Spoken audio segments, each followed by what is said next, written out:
Hello students, welcome to Kartar education centre. बच्चों, मैं Veena PGT sociology. आज हम करेंगे परिवार और नातेदारी के विषय में चर्चा। ये है आपका क्वेश्चन नंबर 12, बुक है एनसीईआरटी सोशियोलॉजी की और लेसन है 3rd, पेज नंबर है 59। 11 क्वेश्चन हम कर चुके हैं। अब हम 12th क्वेश्चन हमारा बनता है कि परिवार और नातेदारी पर चर्चा करें। परिवार क्या है बच्चों? परिवार में हम सब उत्पन्न होते हैं और अधिकांश लोग जो हैं परिवार में ही अपना जीवन पूरा करते हैं।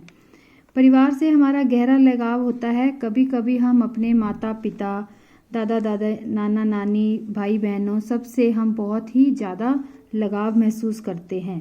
लेकिन कई बार क्या होता है कि ऐसा महसूस नहीं होता, क्योंकि हम उनके जो हस्तक्षेप करते हैं, वो दखल अंदाजी करते हैं हमारे बीच में, तो हम क्या महसूस करते हैं कि गुस्सा महसूस होता है अपने परिवार के बड़े लोगों के द्वारा दखल अंदाजी करने पर। और लेकिन जब हम उनसे दूर रहते हैं तो उन्हीं के उसी गुस्से और उसी प्यार के लिए तरसते हैं। परिवार गहरे स्नेह और देखभाल का स्थान है, लेकिन यहीं पर ही कुछ कटु संघर्ष, अन्याय और हिंसा भी होती है। परिवार के अंदर मादा शिशु जो होती है, छोटी बच्चियों की हत्या कर दी जाती है। संपत्ति के लिए भाइयों के बीच में हिंसात्मक यानी कि लड़ाई झगड़ा उनके बीच में चलता है और घनौने कानून के बीच में विवाद उत्पन्न होते रहते हैं। लेकिन परिवार के अंदर ही हमें प्यार, त्याग, बलिदान और आपसी सुरक्षा देखभाल भी मिलती है। परिवार की संरचना का अध्ययन जो है हम उसको किस हिसाब से करेंगे? एक सामाजिक संस्था के हिसाब में। लेकिन जो परिवार की संरचना है उसका सामाजिक संस्था का संबंध दूसरी सामाजिक संस्थाओं के साथ भी होता है। तो सामाजिक संस्था अन्य सामाजिक संस्थाओं के साथ मिलकर हम इसको पढ़ सकते हैं। स्वयं परिवार जो है वो मूल परिवार और विस्तृत परिवार के रूप में हम इसको परिभाषित कर सकते हैं। परिवार में मुखिया होता है। वो मुखिया कौन हो सकता है? पुरुष भी हो सकता है, स्त्री भी हो सकती है। वंशानुक्रम परिवार होते हैं, जिसमें मातृवंशीय परिवार, पितृवंशीय। मातृवंशीय यानी माता से नाम से वंश चल रहा है, पितृवंशीय यानी पिता के नाम से वंश चल रहा है। परिवार का आंतरिक संरचना जो है वो अन्य संरचनाओं के साथ जुड़ी हुई है। अन्य संरचनाएं कौन सी? राजनीतिक, आर्थिक, सांस्कृतिक संरचनाओं के साथ जुड़ी हुई है। परिवार के अंदर हिमालय क्षेत्र में ज़्यादातर क्या देखा जाता है कि पुरुषों के प्रवसन यानी कि माइग्रेट हो जाते हैं, वो दूसरी जगह नौकरी के लिए चले जाते हैं। तो ऐसी स्थिति में वहाँ पर मुखिया जो है वो स्त्रियां हो जाती हैं। और दूसरा हमें परिवार में परिवर्तन देखने को मिल रहा है, जैसे सॉफ्टवेयर उद्योग चल रहा है अब। तो इससे जो सॉफ्टवेयर कंपनियां हैं उससे क्या है कि माता पिता जो हैं वो दिन रात काम करते हैं। बच्चों की देखभाल के लिए वो अपने पास दादा दादी या नाना नानी को बुलाते हैं। तो ये भी एक तरह से परिवार के अंदर परिवर्तन देखने को मिल रहा है, क्योंकि यही लोग फिर उनके बच्चों की देखभाल करते हैं। परिवार के गठन में जो परिवर्तन आ रहे हैं वो परिवर्तन जो है उसकी संरचना में परिवर्तन हम कह सकते हैं। इन परिवर्तनों को समाज में होने वाले अन्य परिवर्तनों के संदर्भ में भी समझा जा सकता है। परिवार के परिवर्तन आर्थिक, राजनीतिक, सांस्कृतिक, शैक्षणिक क्षेत्रों के साथ जुड़े हुए होते हैं। नेक्स्ट है कि परिवार हमारे जीवन का अभिन्न अंग है। हम सबको पता है कि परिवार के बिना हम नहीं रह सकते। इसी विषय को ये बता रहा है कि आपने 11वीं कक्षा में समाजशास्त्र परिचय पुस्तक पढ़ी थी, उसके अंदर भी आपने ये लेसन अच्छे से किया था, जिसमें हमने परिवार की विभिन्न संरचनाएं को पढ़ा था और उसके अंदर आने वाले बदलाव को भी हमने किया था। कौन सी क्लास में? 11th में। तो वही टॉपिक जो है यहाँ पर भी इसने उठाया है। तो ये टॉपिक भी आपके सिलेबस में दोबारा है, जो कि हम 11th क्लास में से ही करेंगे। यह परिवर्तन जो है कई बार अचानक भी हो जाते हैं और कई बार इनको समय लगता है। अचानक परिवर्तन कैसे होते हैं? जैसे युद्ध छिड़ गया। युद्ध छिड़ने से जो है परिवार का जो है व्यक्ति जो है वहाँ पर जो पुरुष हैं उनकी मृत्यु हो जाती है, संख्या कम होती है, तो परिवार का रूप चेंज होता है। या फिर लोग जो हैं काम की तलाश में कहीं दूसरी जगह चले जाते हैं, वहाँ जाकर बसते हैं, तो भी परिवारों में जो है परिवर्तन देखने को मिलता है।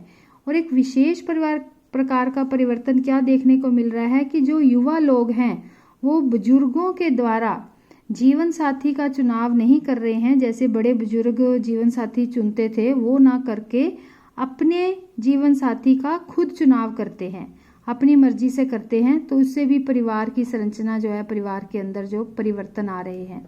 साथ में जो आज के समाज में आप लोगों ने देखा होगा, टीवी में, न्यूज़पेपर में हम देखते हैं समलैंगिक प्यार या फिर विवाह, तो ये भी समाज के परिवार के रूप को परिवर्तित कर रहा है कि जिससे कि समाज का जो परिवार का रूप था वो अब चेंज हो रहा है। ये समाज के अंदर एक परिवर्तन है और परिवार के अंदर एक परिवर्तन है। परिवार की संरचना में जो बदलाव आते हैं वो सिर्फ संरचना के अंदर परिवर्तन नहीं है, बल्कि इसके साथ लोगों की सांस्कृतिक विचार यानी कि उनके रीति रिवाज में उनके मानक और मूल्य, ये क्या होते हैं कि आदर्श, ऐसी आदर्श बातें जिसके हिसाब से हम अपनी लाइफ को जीते हैं, ये अच्छी बात है, ये बुरी बात है, उसी में चेंज आ रहा है, उस सोच में परिवर्तन आ रहा है। तो परिवार की संरचना में ही परिवर्तन नहीं है, बल्कि रीति रिवाज और मूल्यों में भी परिवर्तन आ रहे हैं। पारिवारिक और वैवाहिक प्रतिमानों में किए जाने वाले परिवर्तन जो हैं वो आसानी से स्वीकार नहीं किए जाते।